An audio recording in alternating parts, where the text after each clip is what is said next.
Olá, eu sou o Roberto, seja bem-vindo ao Voz Afro, seu podcast semanal que fala sobre cultura afro-brasileira, empreendedorismo negro, vivências de sucesso e também os perrengues enfrentados pela comunidade negra. E hoje nosso convidado é o Juan Dalvi para um assunto não muito convencional aqui no Voz Afro, mas eu acho extremamente necessário. Juan, desde já, seja muito bem-vindo, cara. Obrigado, Roberto. É um prazer estar aqui. Já acompanho o programa tem um tempo, estou acostumando com essa nova versão e vai estourar, mais que já está estourado. Que bom que você está acompanhando a gente, que bom mesmo. E nós estamos agora numa temporada aqui em Brasília também, né? A gente grava muito no Rio, viemos agora gravar em Brasília uma temporadazinha de 6 episódios aqui. E está sendo bem bacana a experiência aqui também. E que bom, né, que a gente já gravou isso agora pessoalmente. A gente gravou um online, que como estava na iminência de gravar em presencial, eu falei, não vamos lançar isso online, vamos pro presencial. Talvez eu mudei a pauta? Talvez. Mas vamos lá. Para quem não te conhece, quem é o Juan? Cara, o Juan, ele é sonhador. O Juan, ele busca sempre acreditar nas pessoas. Ele acredita muito na resiliência e entende que os erros, eles acontecem para nos fortalecer. Cara, a gente gravou falando sobre adoção interracial, que eu acho um tema assim, muito importante mesmo. E a gente baseou muito na série, né? Que eu tinha acabado de assistir a série completa, que foi This Is Us. E a gente viu muita coisa ali que acontecia e tal. E me identifiquei muitas vezes com o This Is Us ali, com o Randall. Muitas vezes, muitos conflitos dele. Mas antes da gente falar sobre This Is Us em si, sobre a adoção em si, para explicar para quem nos assiste e quem nos ouve, o que é adoção interracial? Certo. Adoção interracial, para ser bem direto, é quando um pai ou uma mãe branca adota uma criança negra. Então, já não é uma família branca, é uma família interracial. Diferente de uma família negra, que é pai, mãe negro, né, e filho negro. Mas, antes de a gente entender mesmo assim a adoção interracial e o assunto que a gente vai falar, é bom fazer duas notas de rodapé. A primeira é sobre as dores da adoção. O que acontece? O Luiz Felipe Schettini, ele é um escritor, né, um filósofo também brasileiro. Ele denomina 3 tipos de dores. A primeira dor são dos pais adotivos, né? De ter um novo filho que chega por adoção. A segunda dor que ele fala é da mãe de origem, que ela gera aquele filho, né? E ela entrega aquele filho para adoção. E a terceira dor é do filho por adoção, do filho adotivo. Então, para quem está assistindo a gente, entender que do lugar que eu estou falando é de um filho por adoção.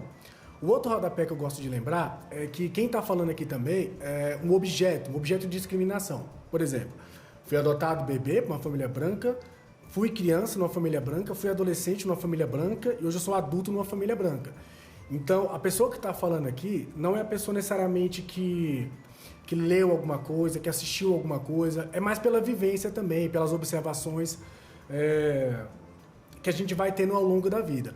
Então, a adoção interracial é mais ou menos isso. É como inserir uma criança negra no mundo, vamos dizer assim, no mundo familiar branco, né? Como é que é? Então, é complicado, Roberto, é complicado, porque os pais, eles têm que entender que o racismo, o preconceito em si, ele está antes de você adotar uma criança. Por exemplo, quando a gente vai adotar, quando as pessoas vão adotar, né, os pais vão adotar, eles colocam lá na ficha o que eles querem, se é criança, se é bebê, qual a idade, qual a cor. E muitos, quando escolhem uma criança negra, né, uma criança preta, eles começam a pensar que vão lidar com o racismo quando essa criança negra chegar. Por exemplo, eu tenho um texto no meu Instagram que fala assim, não deixe, eu não lembro o título certinho, mas não deixe para lutar contra... Não faça a sua criança ser o seu primeiro amigo negro. Então, o que acontece? Muitos pais brancos, eles têm essa ideia de que, quando eu adotar uma criança negra, eu começo a pensar no racismo.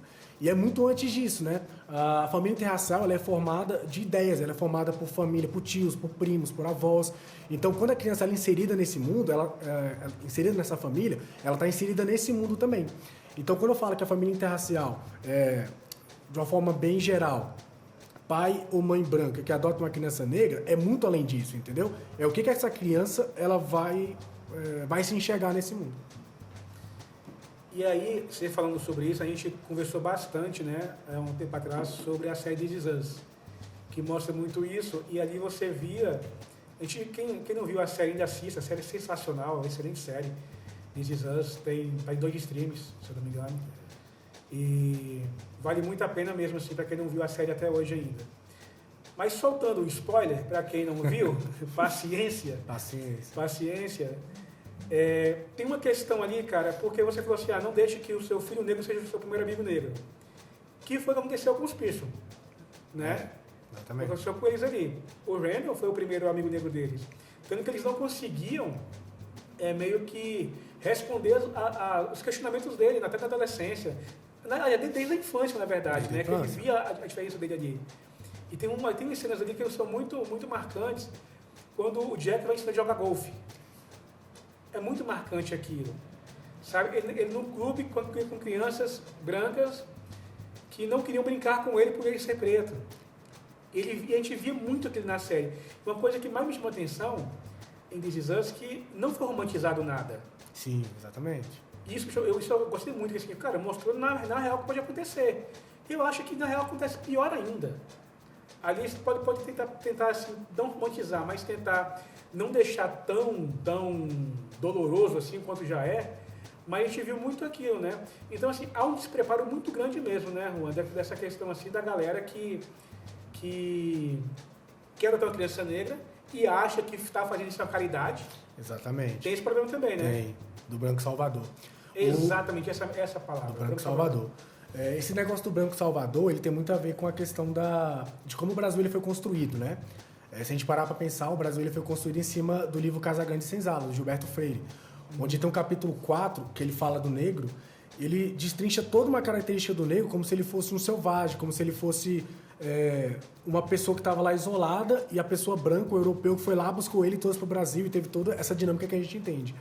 E aí, voltando para a série, como aqui no Brasil isso é muito forte, né? Quando a série vem aqui de fora e tudo mais, o Randall, ele tem uma característica que ele foi muito privilegiado. Por quê? Porque ele teve uns pais que entenderam ele, entendeu? Como você falou, é uma realidade até pior, porque muitos dos questionamentos do Randall, não só da questão racial também, né? Na questão de ser adotado também, de se ver diferente, de não entender,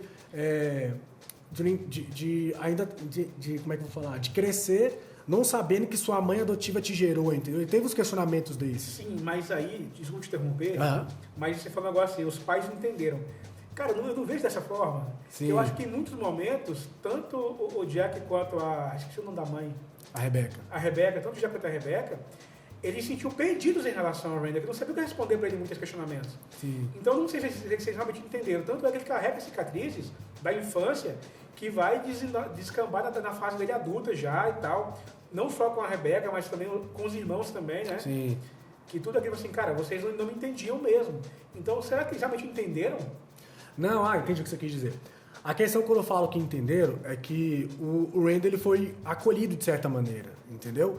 Sim, ele entendeu no seguinte sentido, de que, somos pais, vamos adotar, entendeu? Ele é nosso filho por adoção, ele tem uma história própria, tipo, nesse sentido que ele entendeu. Mas, claro, na questão racial, eles não entenderam.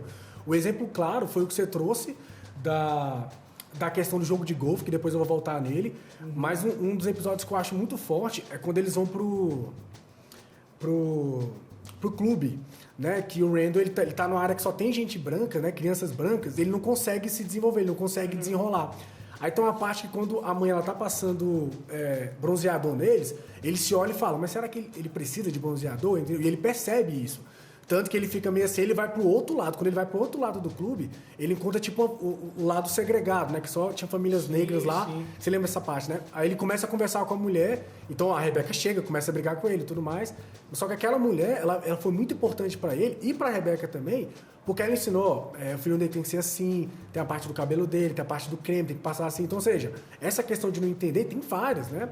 Quando a gente joga pro golfe, eu até tenho um texto disso falando, né? Que o daltonismo racial, né, como ele é prejudicial para as futuras gerações, que é justamente isso. Eu uso justamente o Randall como exemplo. Quando na cena, para quem não sabe, é quando o Randall ele tá jogando, o pai está ensinando a jogar o golfe e tudo mais, e ele está numa sequência de pensamentos, de emoções, de se identificar, que é o pertencimento. Então, quando ele começa a questionar o pai dele, olha, eu sou diferente. Tem pessoas que são que nem eu, que vivem uma realidade diferente. Aí quando ele começa a questionar, o pai dele vira pra ele e fala: não, filho, você é meu filho, eu não vejo cor em você. Aí ele para e fala: então você não me vê, pai. Então, ou seja, o reflexo disso, tanto de pai que faz isso, é como se você estivesse apagando a história do seu filho, como se você estivesse apagando a história do movimento negro, apagando a história, toda a vivência que seu filho tem, ele vai viver e você fecha a cara pro racismo, entendeu? Então, por exemplo, nesse post que eu falo especificamente, eu deixo bem claro o seguinte, gente, você fazer isso é você apagar a história do seu filho, você vai causar sequelas quase que irrecuperáveis para ele, porque ele não vai se sentir pertencente, ele vai ver que o pai que adotou ele, que o pai que era para dar carinho, não vai conseguir ver ele. Então, quando eu falo de entender também, nessa parte racial, os pais dele com certeza não conseguiram entender. Sim. E como foi para você crescer na família branca? Cara, complicado, pô. Primeiro, a gente tem que entender que a família extensa, quando os pais adotam, é como eu falei, né? Toda uma família adota.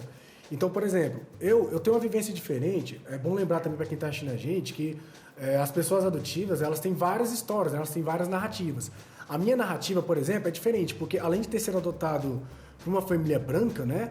Que preservava genética, preservava você ser parecido com a família, uma família bem religiosa também.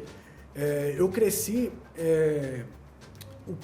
a mãe do meu pai adotivo, ela criou um abrigo no final dos anos 80. Então, além de ser inserido nessa família, eu também cresci em parte em um abrigo. Então, o meu contato maior não foi nem com minha família em si, foi mais com as crianças que viveram no abrigo. Então, por exemplo, a minha relação com a minha família branca, ela foi, desde os piores momentos, né, até os melhores no sentido de... Não, calma, alguma coisa está acontecendo. Tipo, do irmão comentar, sabe? De um primo comentar. Mas crescer numa família branca, ela é muito desafiante, sabe? Ela é desafiante no sentido mental, no sentido físico, no sentido de sonhos também, sabe? Porque quando você cresce numa família que você não consegue... Você cresce numa família que não identifica que se tem muita gente branca na televisão, se eles vão sair para um clube, se eles vão sair para uma festa, se eles vão sair para um evento de trabalho, não tem gente preta lá, a criança ela não se vê. A criança ela acha que ela é diferente. Então, por exemplo, quando meus pais eles traziam convidados para casa deles, que a maioria era branca, você ficava, calma aí, o que eu faço? Então você ficava sentado, você ficava calado, porque não podia fazer nada errado, né? Porque na cabeça deles ia ser algo errado. Então, crescer numa família branca, ela vai muito disso, ela vai de você aprender a viver nesse mundo que impuseram para você, né? É tipo aquela que você tá quietinho assim, né? Nossa, mas o Juan tá educado. Não, ele tá em pânico. Ele tá em pânico, o que eu faço aqui, calma aí. E quais seriam hoje, assim, não hoje, no geral, os principais desafios de uma família branca adotar uma criança negra? Cara, são muitos, né? O que eu consigo lembrar de cabeça aqui, a família branca ela tem que se entender racista. Ela tem que entender que ela faz parte da estrutura racista e ela compartilha isso, esse racismo, ele vai chegar no seu filho. Eu tenho uma frase que eu falo muito, Roberto, que é: como você vê o mundo, ela vai refletir na educação e na história do seu filho, sabe? Então a forma como esses pais eles veem o mundo à volta dele vai refletir muito no olhar do filho também. Por exemplo, eu comentei com você antes que eu mexo com mídia social, né? Sim. Uma das clientes que eu mexi, que ela mexia com doula de adoção, para quem não conhece, é que trabalha desde o começo até a entrega de uma mãe que quer entregar um filho por adoção. E eu tava estruturando a live dela, né? Eu falei, tenta falar isso aqui, vou falar isso aqui e tal, você mexe com esse tema, fica mais fácil. E a mulher que ela entrevistou era uma mulher que tinha adotado 4 crianças, né? 4 irmãos, acho que tem uma menina. 3 irmãos e uma menina negras, né? A família toda negra, assim, os irmãos. Então, quando ela foi fazer essa live, aí tem um tema que eu coloquei, né? Pra ver como é que ela lida com o racismo dentro de casa. Aí aconteceu algo que me surpreendeu, assim, porque ela falou que a menina... Licença, só tomar um pouquinho de água. À vontade. Ela falou que a menina chegou na casa dela e falou: mãe, meus colegas chegaram em mim e falaram que meu cabelo... Esses apelidos, né? Que as pessoas racistas, elas falam. Mãe, a menina chegou em mim e falou que meu cabelo é ruim, meu cabelo é duro. Isso a mãe contando na live. Aí ela falou assim, não, eu fui conversar com minha... Ela contou pra mulher, né? A minha cliente. Não, eu fui conversar com ela e eu falei bem assim, ué, mas seu cabelo é ruim mesmo, ué. Aí as duas ficaram rindo, eu bem assim, ó. Eu, gente, sabe? Pessoas assim, mães assim, não servem para ser mãe de criança negra. Não serve. Imagina essa criança quando ela crescer, sabe? Imagina como é que a sociedade machista, né? A sociedade racista, homofóbica, vai bater de frente nessa menina, sabe? Então, quando aconteceu isso, eu fiquei assim, gente, imagina os outros filhos dela, como é que deve ser. Então, por exemplo, um dos cuidados que os pais têm que ter é se reconhecer racista. Por exemplo, quando você... A gente estava falando do Branco Salvador, né? Uhum. O fato de você se reconhecer racista é duas coisas. É entender que você vai ser considerado... Você pode ter esse pensamento de Branco Salvador e você vai ter o pensamento que você vai negar o racismo. Então, esse exemplo que eu trouxe é para dizer o fato de negar o racismo. Não tem racismo, entendeu? É uma coisa que é sua e bora rir, bora brincar. É natural, entendeu? Se fosse comigo, eu falaria bem sempre pra essa mãe. Então, tem um professor muito famoso, né, formado em Harvard, o Adilson Moreira, que ele tem um livro chamado Racismo Recreativo. E é um livro de bolso excelente. Excelente. É uma pancada, e assim, é verdade. Você lê numa tarde, assim, lê numa tarde. É bem pequenininho. Tranquilo, linguagem fácil. Muito fácil. E uma coisa que me chamou a atenção para eu comprar o livro na época foi que ele falou de um exemplo de uma mãe, né, uma mãe negra que estava no mercado comprando fruta, né, laranja, mexerica, banana. E chegou uma mulher atrás dela, uma mulher branca, e falou, quando ela estava passando as bananas, nossa, deve ter muitos macaquinhos em casa. Meu Deus. Gente, essa mulher, ela foi na justiça... Não, e piora, Roberto, piora. Ela foi na justiça reclamar. Sabe o que o juiz falou? Minha senhora, ela estava tentando se aproximar de você. Olha só, gente. Aí o Adilson, ele é engraçado que ele fala que foi por causa disso que ele criou o livro, né? E ele avaliou vários casos, assim, que falavam dessa coisa parecida. Então, quando eu vejo alguém falando isso, vontade de falar isso, lê aqui, entendeu? Isso quando é o Juan bonzinho, né? Não, lê isso aqui, você vai aprender mais. Porque em outros casos é assim, chamar o filho e conversar. Seu pai, tem muitos pais que não vão entender como é que é a realidade do racismo, porque a criança, ela sente, Roberto. A criança, ela sente. Ela só não vai saber falar na hora, mas ela sente. Então, com certeza, ela vai sentir o impacto que a mãe falou pra ela. Sim. Eu faço parte de uma associação, né, chamada Adotiva Brasil, e essa associação, ela tá crescendo muito, sabe, Roberto? E nesse crescimento todo, eu fui chamado para fazer uma entrevista, tipo uma entrevista de vídeo chamada, né? Fui falar para 35 pessoas e tudo mais, um pouquinho da minha trajetória e como eu vejo, né, os pais que vão adotar. Aí, para resumir, eu toquei num ponto que é o seguinte: se uma mãe, ela chega em você e fala, filho, no meu caso que eu tenho uma pinta aqui, filho, você tem essa pinta aqui, isso é parecido com a mamãe por causa disso. Tipo, a criança, ela vai saber que ela é. Porque não é a pinta que vai definir se ela é parecida ou não. É o laço que a mãe vai desenvolvendo. Juan, diz que quando o papo é bom, o tempo voa, né? Demais. Vamos fazer uma pausa aqui agora e de volta já para o segundo bloco aqui do podcast Voz Afro com o Juan Dalvi.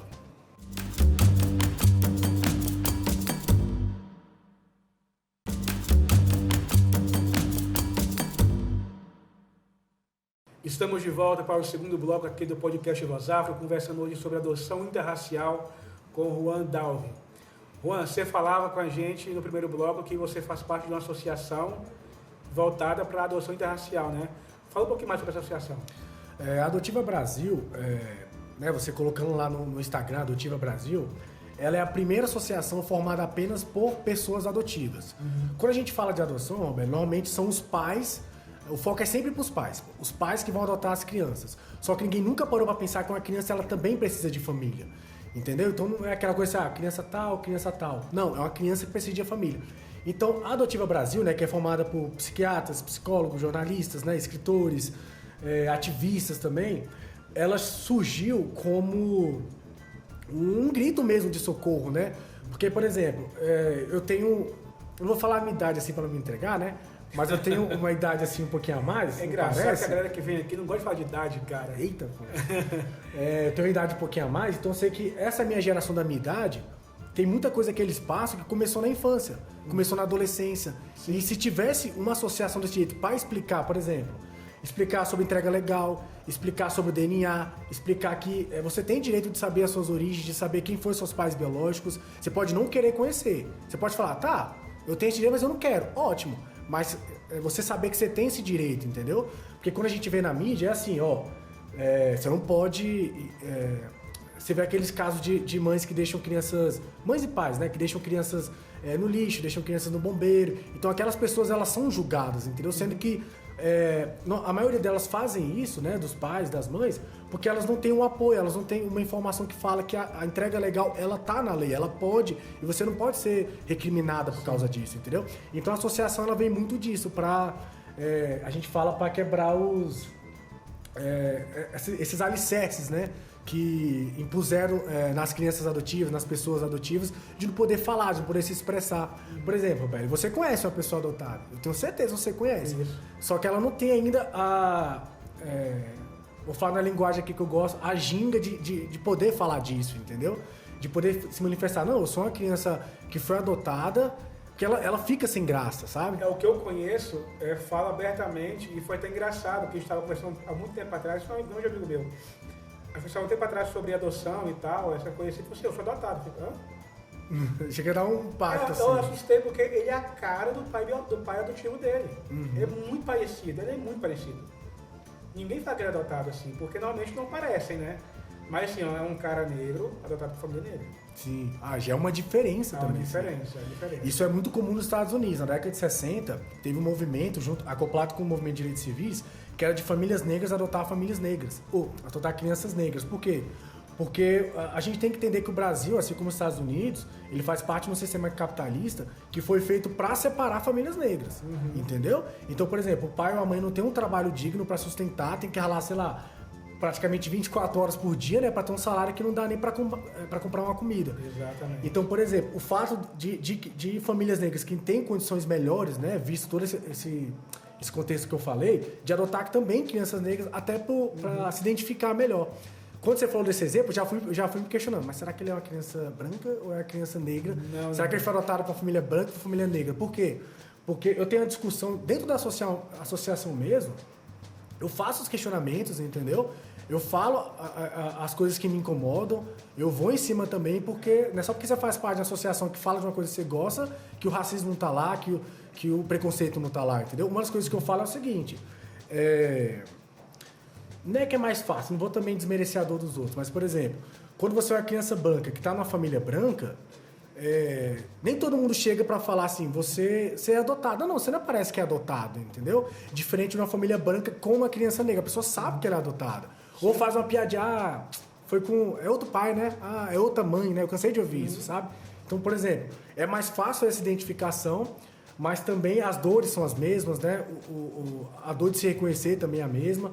Só que tem esses caminhos diferentes. Então, quando você cita esse exemplo de uma família negra que adotou uma criança negra, isso também é novo aqui no Brasil, né? Isso faz muito sucesso assim fora, só que também é novo no Brasil. Você falou da questão de conhecer seus pais biológicos, buscar aqui a informação e tal. Você conheceu os seus? Não cheguei a conhecer meus pais de origem, né? A informação que eu tive foi que eles morreram quando eu tinha, não sei, um ano e pouco, porque não se teve mais informações. Não sei também de irmãos, né? Irmãos biológicos meus. E eu fico nisso, né? Querendo buscar, querendo não buscar. Mas não é prioridade no momento. Mas também quem estiver assistindo que conhece, gente, ó, manda mensagem pro Roberto, manda mensagem pro meu Instagram. E bora, gente, ó. Seria interessante ver alguém parecido comigo. Eu acho que eu nunca vi, então seria interessante. Você foi criado também na família também de brancos, mas você também tem irmãos brancos? Ou você foi o filho único? Sim, fui adotado eu fui o mais velho, né? E meus pais adotivos tiveram 3 filhos biológicos. Como a gente tá falando muito de cisãs também, né? É bom lembrar o fato de que a família extensa, quando eu falo família extensa, eu gosto de lembrar sempre de avós, primos, irmãos principalmente, que os pais adotivos eles têm que fazer a preparação até para os filhos. Por exemplo, eu entendo muito bem que uma preparação para os filhos biológicos é importante.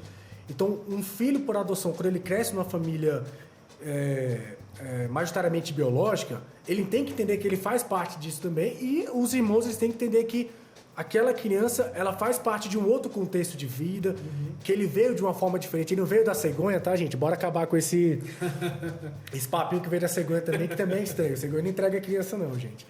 Mas eles têm que entender que também eles fazem parte lá de um contexto para adoção, que eles não são mais família branca, eles são uma família interracial. O Randall, ele passou por isso também. Você vai lembrar do episódio quando ele vai encontrar a menina para ir pro baile e o pai não consegue, né? Aquele pai da menina que ele vai sair, né? Um pai que na série se mostra claramente racista. ele não quer tirar foto, ele fala, eu não consigo tirar essa foto. Então dá perceber claramente, né, vou usar esse termo, que ele não queria tirar foto porque o Randall era negro com a filha dele branca. E o que acontece? O detalhe não é esse, gente. O detalhe pior é do irmão do Randall que não fez nada. O irmão do Randall percebeu que aconteceu isso. Sim. Ele não fez nada. Então, ou seja, tanto que o Randall, ele bate de... Spoiler, gente. Tanto que o Randall, ele bate de frente num dos episódios, né? Anos depois. Você vê o tanto que marcou. E o Randall é muito mais velho que eu, provavelmente muito mais velho que você, e até hoje isso marca ele. Então, por exemplo, preparação de família extensa, gente, vai até nos irmãos biológicos. Né? Quais, assim, que você poderia citar de vantagens, né, barra benefícios de uma adoção interracial? A gente sabe que tem muito problema, né? Tem muito problema, tem muita dificuldade, mas também há seus benefícios também, seus ônus. Cara, é complicado. É como eu falei, né? Cada pessoa adotiva, ela tem as suas histórias, né? Ela tem a sua forma de ver o mundo também. E, ao meu ver, assim... Claro, que se eu for parar para analisar profundamente toda a situação do Brasil, como a minha situação, as coisas que eu passei, as coisas que eu já vi, as coisas que eu rememoro hoje em dia, né? Muita coisa que eu sei lidar, muita coisa que eu não sei lidar. Isso é normal, tá, gente? Isso acontece, é normal. Até quem não é adotivo também passa isso. Imagina quem é adotivo. E é claro, se for parar para analisar profundamente, claro que eu queria que minha família de origem, ela tivesse uma estrutura boa, né? Ela não tivesse sido massacrada tanto pelo sistema, tanto pela mentalidade deles, entendeu? As coisas que eu sei é que minha mãe biológica ela não teve um apoio de uma família, de alguém que estava próximo dela para tentar ajudar, bora, né? Bora dar continuidade, vamos sair dessa vida que você está tendo, ou falar pro meu pai biológico também, bora sair dessa vida que você está tendo. Então, ou seja, não teve pessoas em volta deles para ajudar eles, né? Esse apoio que também uma família, quando vai adotar, um pai ou mãe, tem que ter esse apoio, sabe? E quem também, a mãe ou o pai que vai entregar, tem que ter esse apoio também. Você quer mesmo entregar? Então, se eu parar para analisar, claro que eu queria que eles tivessem se mantido junto, eu tivesse continuado na família deles de origem, né? Eu ia ter outra cabeça, provavelmente eu nem estaria aqui, provavelmente nem estaria falando nesses assuntos, mas o benefício que eu vejo é que a realidade do Brasil é diferente, né? Tem muitas crianças que nem eu, assim, em casos piores também, que precisam de uma família, entendeu? Então dá pra ver esse lado, se a gente entender que, por exemplo, não tem como você ficar com sua família de origem de vez, né?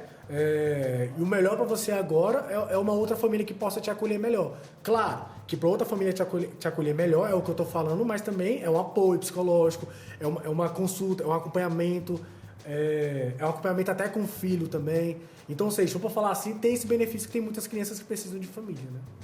Não sei se eu fui muito claro. Não, foi sim. Em relação ao processo de adoção, a diferenciação, uma adoção interracial para uma adoção convencional, vamos colocar dessa forma? Sim, muita diferença. Boa pergunta. Eu falo a questão burocrática. Questão burocrática, né? Na verdade, essa questão burocrática, eu não sou um expert para falar, né? Mas quando você vai adotar, você preenche um formulário lá que você coloca os seus dados que você quer. Eu quero um bebê, eu quero uma criança de 5 anos, eu quero de 8, de 12, sei lá, de 15. Eu quero que ela seja etnia branca, eu quero que ela seja preta. Então, quando ela passa essa primeira fase inicial de querer adotar, tem as outras fases, que é o acompanhamento. Às vezes demora esse acompanhamento, né? Muita gente reclama, não, eu tô na fila há 5 anos, eu tô na fila há 6 anos. Gente, é importante, porque olha o caso de devolução que a gente vê, olha os casos de devolução. Imagina, a criança ela passa de abrigo para abrigo. Você vai lembrar do caso quando o Randall adota aquela menina lá, que eu sempre esqueço, a Deja. Olha só o que ela fala, o que ela passou, as famílias que ela passou. E ela fala exatamente isso, dos pais que não têm essa preparação, que acaba abandonando elas. Tanto que o Randall fala, a gente é parecido. Ela fala, não, a gente não é parecido. Você conseguiu uma família que te acolhesse. Sim. Eu não consegui uma família que me acolhesse. Sabe? Então, tem esse passo burocrático que é importante, mas é um processo que demora, gente. E pra mim eu vejo como um processo normal. E joga lá no Google, gente, procura os grupos de apoio lá que eles vão orientar melhor que eu. Isso ainda é parte burocrática, na parte... Aliás, antes de sobre esse assunto, você falou da questão do devolver a criança e tal, devolver o filho. No Brasil isso é comum também, porque eu vejo que aqui é um pouco mais burocrático de você adotar uma criança do que só lá no Brasil, nos Estados Unidos, que é o exemplo que a gente está citando aqui da série. Sim. Mesmo com toda a burocracia, isso é comum no Brasil também, de você pegar e devolver a criança. Uma coisa que a gente tem que ter em mente, Abel, é porque a gente pega muita coisa americana, né? A gente pega muita coisa europeia que às vezes não faz sentido pra gente. Por exemplo, lá nos Estados É o que é Unidos... nos passado também, né, Juan? Não, é o que é nos passado, com certeza. Eu falo assim nesse sentido, é o que é o passado também, né? Que nem o Renato Russo fala também, né? Quando nós somos programados a receber, que nem vocês. E uma coisa que eu observo muito nos Estados Unidos é que eles têm uma coisa que aqui ainda está encaminhando, que é a adoção aberta. Tem 3 tipos, né? Adoção aberta, adoção fechada e adoção semi-aberta. A adoção fechada é quando acontece a adoção e a criança não tem contato com nada. Que é o comum aqui, que não tem contato com os irmãos biológicos, não tem contato com os pais biológicos, então não tem informação de nada. O semi-aberto, que é muito comum lá também, você adota, você tem um intermédio ou de instituição ou da justiça que fala, ó, tem essa carta da sua mãe biológica, deixa eu pedir autorização dos seus pais, eles autorizam, então pode, você pode ler. Você quer mandar alguma coisa também, então tem esse intermédio. A adoção aberta não. Aqui a mãe que vai entregar, o pai que vai entregar, ele tem esse contato direto com os pais adotivos. Né? Eu vejo isso de forma muito importante e esse movimento está crescendo aqui no Brasil, né? Porque justamente pelo fato das crianças. Então a criança ela cresce com muito isso. Sabe quem sou eu? Quem são meus pais? Por exemplo, os exclusivamente biológicos, né? Que a gente costuma falar, os exclusivamente biológicos, eles perguntam para as famílias dele, ó, como é que é meu tio, como é que é meu avô. Nossa, essa foto aqui, não, é de um parente meu antigo, como é que ele é? Então, a criança adotiva, ela não tem essa questão, ela não tem para quem perguntar. Porque ou os pais escondem as informações, como acontece demais, ou os pais dão informação errada para o filho não se revoltar, que tem essa coisa do filho se revoltar. Ou seja, exemplos assim que faz o filho ele não se sentir pertencente, não se sentir que ele faz parte daquela família, não sentir que ele tem um lugar no mundo, né? Vou botar não tem um lugar no mundo. Isso acaba o quê? Prejudicando sonho, prejudicando relacionamentos, enfim, né? Uma série de questões que se a gente se basear nos Estados Unidos, às vezes não dá certo. Né? Entendi. Cara, mas eu não sei, eu acho que deveria ter alguma forma de não poder devolver, sabe? Porque é um trauma que a criança passa, né, Juan? Com certeza. Porque assim, você tá naquela fila da adoção, aí você é adotado. Chega na família e fala, não quero mais não. É um objeto que você vai devolver, com a compra que você fez, você devolve por 7 dias. É isso, não assim. Garantia, né? Uma garantia, sabe? Então, acho que deveria ter alguma forma de proibir isso mesmo e tornar até mais burocrático também. Uma outra dúvida que eu te perguntar é em relação à adoção de irmãos. Sei lá, tem 4 irmãos no mesmo orfanato, no mesmo abrigo ali. A pessoa pode adotar um só ou tem que adotar os 4? Então, essa é uma questão bem complicada, bem delicada também, ó, velho, porque, como eu falei, né, em parte eu cresci também dentro de um abrigo, né? Então, por exemplo... pergunta, você vai adotar por quantos anos? 6 meses. 6 meses. Aí meus pais adotivos, eles foram morar com minha avó nesse abrigo, entendeu? Olha. Então, por isso que eu sempre gosto de contar essa parte minha, porque tem coisa que eu falo que é tipo, mas... Você não foi adotado? Eu falei, fui, só que, as histórias que eu ouvi, as pessoas que eu cresci, entendeu? Me deram uma lição de aula, me fizeram ver um mundo diferente dos privilégios que eu tenho, de ter tido família, né? De ter... Não desses tabus que a pessoa fala, tem que agradecer por ter tido uma família. Não, nessas questões não. É tipo, de entender que outras pessoas não tiveram família. Aí voltando a essa questão. Por exemplo, gente, eu tenho 31 anos, tá? Vou falar. Tenho 31 anos... E desde quando eu cresci com amigos, né, que eu considero irmãos, que até os meus 25 anos, quando eu fui morar sozinho e tudo mais, eles continuaram do abrigo. Então eram irmãos, né, 2 irmãos, 3 irmãos. Então quando o pai ele vai adotar, ele tem que ter essa em mente de não separar os irmãos. Claro que você não vai obrigar, você tem que adotar 2, você tem que adotar 3 irmãos. Mas ele tem que ter esse acompanhamento para entender. Você vai separar os irmãos, porque o que acontece? Eu cresci com amigos meus cuidando de irmãos mais novos. Entendeu? Não, eu vou cuidar de você aqui. A gente tá, né, por algum motivo, nossos pais de origem não conseguiram cuidar da gente, eu vou cuidar de você. Então os pais eles têm que ter essa atenção quando for adotar. Juan, vamos para a nossa última pausa aqui. Já voltamos para o terceiro e último bloco aqui do Voz Afro com o Juan Dalvi.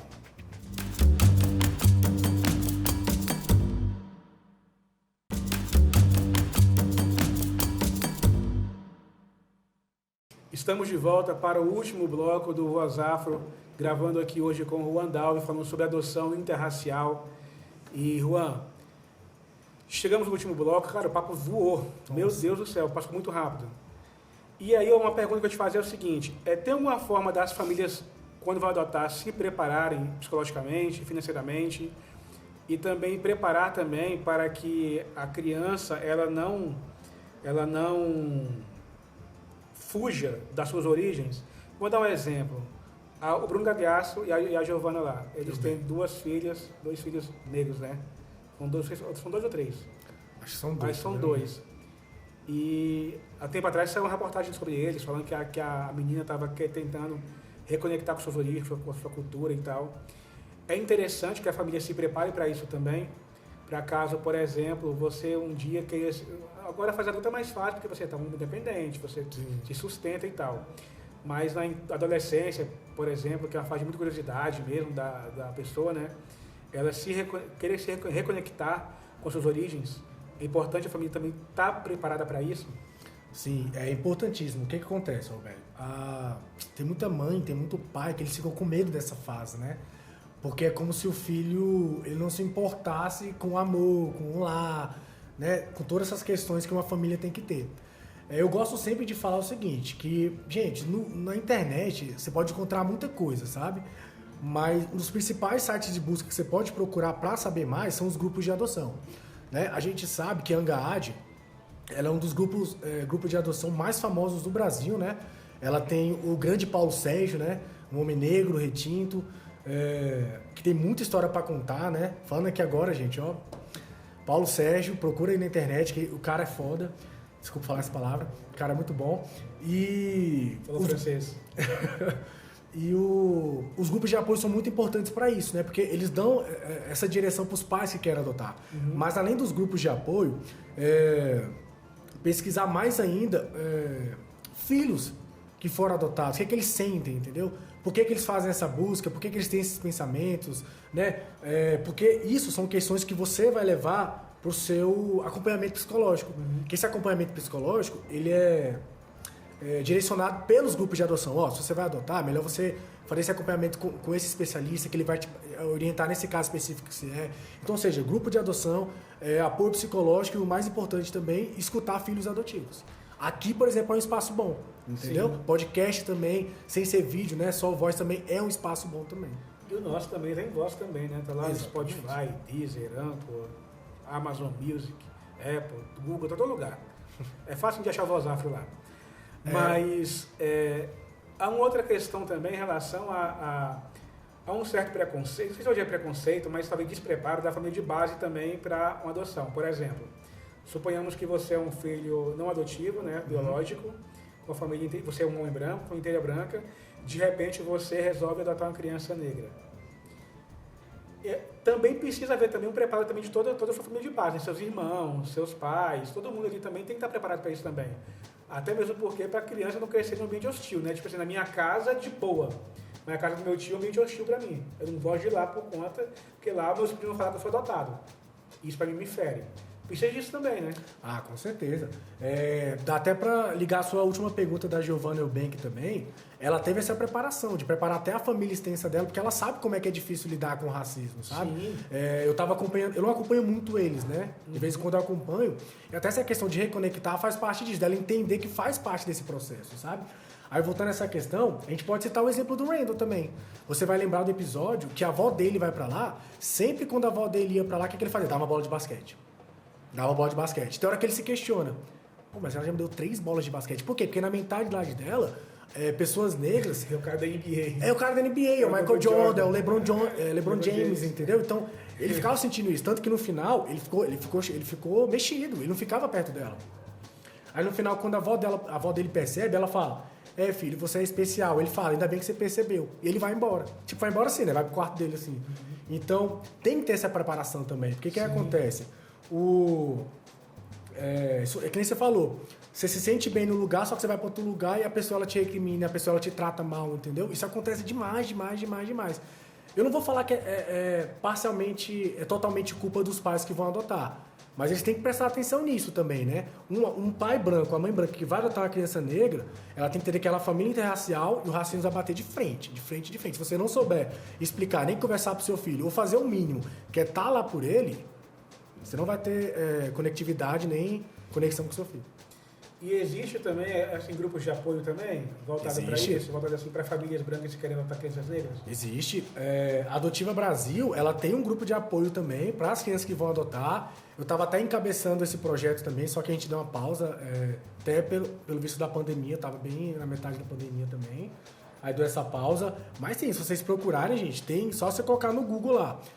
Apoio para pais que vão adotar crianças negras. Tem lá, né, o Google já está ranqueado para mostrar essas pesquisas já de primeira mão. Então tem sim, pode procurar sem medo, gente.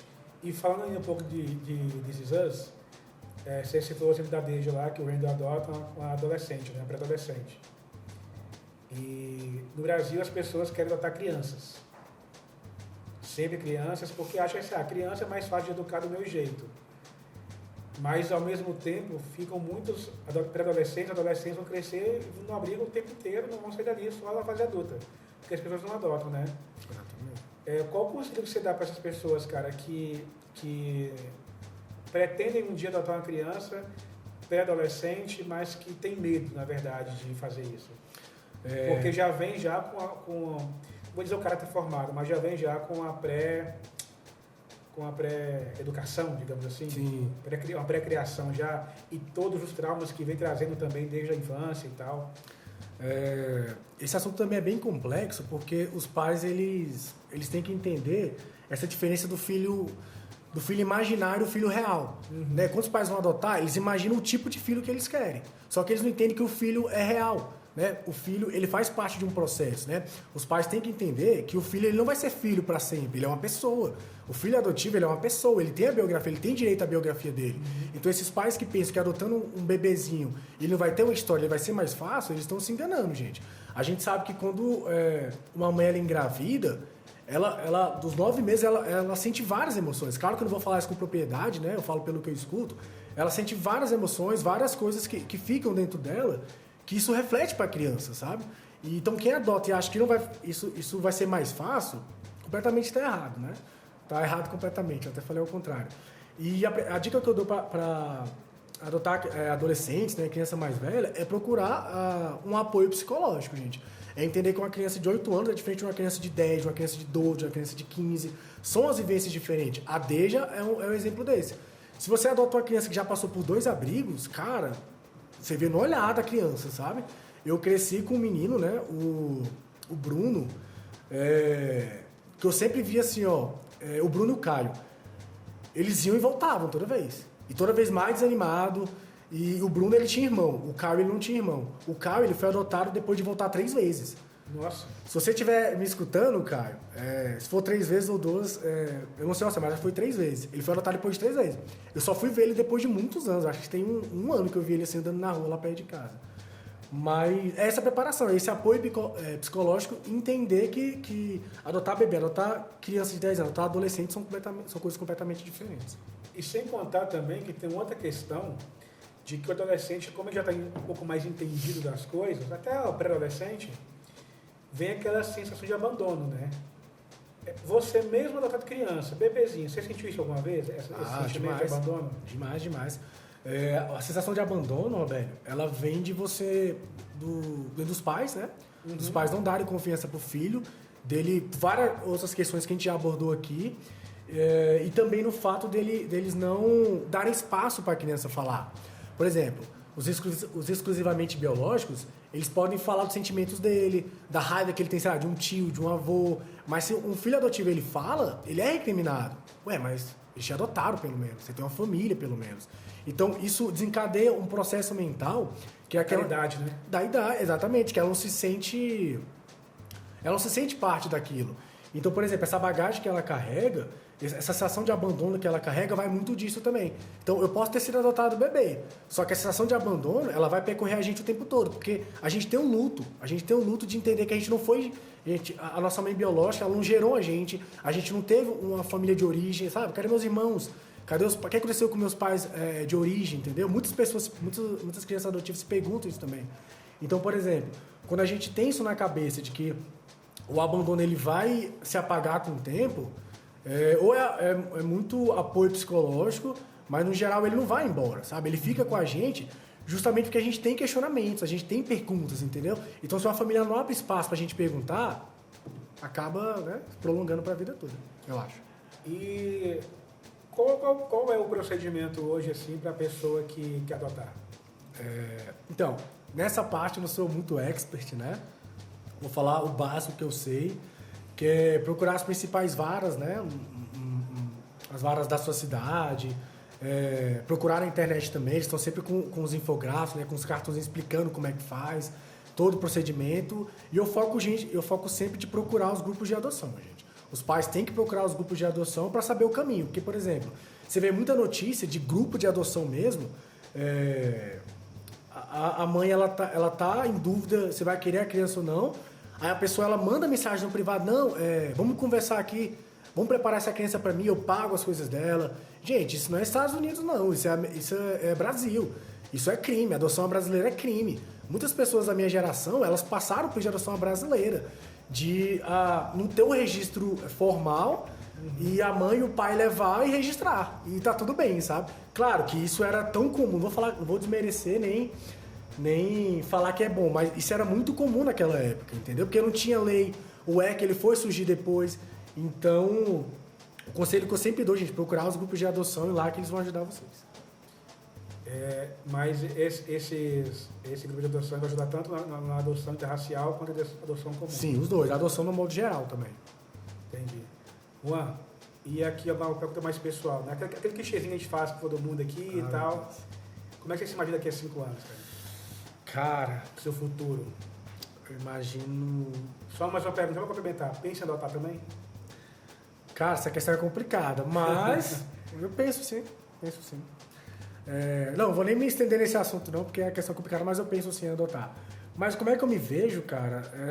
Sei lá, feliz no meu relacionamento, feliz com as escolhas que eu fiz profissionalmente, né? Segui com minha carreira de escritor também, né? Pra quem não sabe, eu tô perto de lançar um livro sobre adoção também, literatura mesmo. E é isso, eu me vejo dessa forma. Assim. É um cara mais simples, né? Eu sei lá. Eu gosto muito disso aqui, de estar bem aqui, sabe? Pra quem não sabe, assim, o Juan, como é que a gente se conheceu?